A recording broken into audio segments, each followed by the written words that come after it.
デバイスの修理が必要ですか？無料診断を提供しています。ご自宅まで集荷、配達いたします。電話や移動は不要です。修理前にお見積もりをお送りし、承認いただいた場合のみ作業を進めます。簡単、透明、そしてプロフェッショナル。リンクは説明欄にあります。このビデオでは、Xiaomiロボット掃除機を分解し、内部の掃除とメンテナンスを行う手順を説明します。まず、必要な工具を用意しましょう。ドライバー、トルクスビット、エアブロワー、そして柔らかい布が必要です。最初に、ロボットの底部にあるネジを外します。トルクスビットを使用することで、ネジを簡単に取り外すことができます。ネジを外したら、底部のカバーを慎重に取り外してください。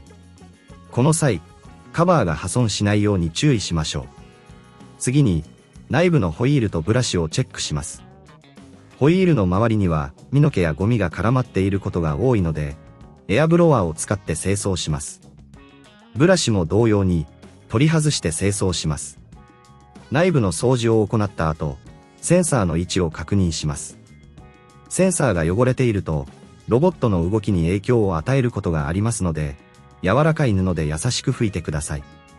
ここで、もしこの作業が難しいと思われる場合は、ご自宅での集荷と配達サービスを提供していることを覚えておいてください。手間を省くために、専門の技術者に依頼するのも良い選択です。次に、モーターとバッテリーの状態を確認します。モーターにはホコリが溜まりやすいので、定期的に清掃することが重要です。バッテリーは劣化することがあるため、交換が必要な場合もあります。修理前の見積もりを提供しているサービスもあるので、安心して依頼できます。